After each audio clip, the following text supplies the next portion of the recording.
There is a phrase in the first letter to Timothy in which the writer advises Timothy to live a life worth living. I find that to be a rather curious phrase, particularly given the context in which it was set.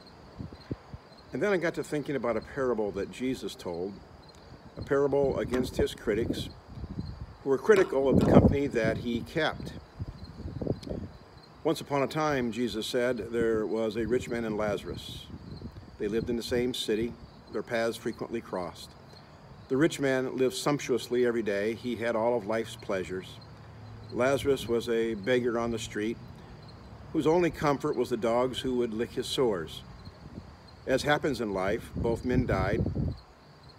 Lazarus found himself cradled in Father Abraham's bosom.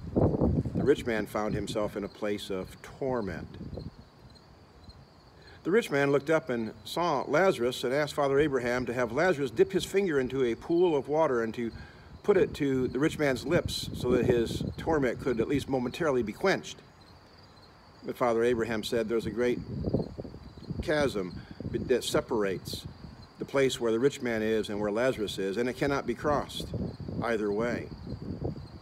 The rich man then said to Father Abraham, well, if Lazarus can't come to me, send him back to my brothers, because there are 5 in my father's household, and he can tell them.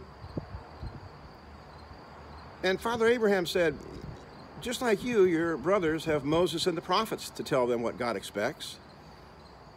And the rich man replied by saying, but Father Abraham, if someone comes back from the dead, then they will listen. And Father Abraham replied, even if someone comes back from the dead, they will not listen.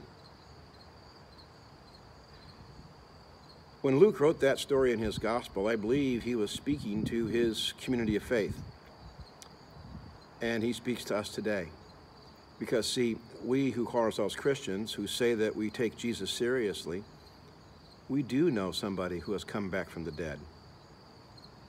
We do know somebody who reminded us of the law and the teachings of the prophets, to care for the sick, the last, the lost, the least, the forgotten, the forlorn, to have justice in our courts and not let the scales of justice be weighted in favor of the rich, not to sell the poor for a pair of shoes, not to ignore those who are in want. Time and time again, these are the lessons that Jesus taught. And arguably the one commandment that Jesus gave, the one new commandment that is not found in the law and the prophets, is found in John's gospel on Jesus' last earthly night with his disciples, in which he said, love one another as I have loved you, because by this the world will know that you are my disciples. I think this is food for thought in the coming days, weeks, and months. It is a key to living a life that is worth living, and more importantly, a life that is God glorifying. I'm Forrest Crummell, the minister at First Federated Church.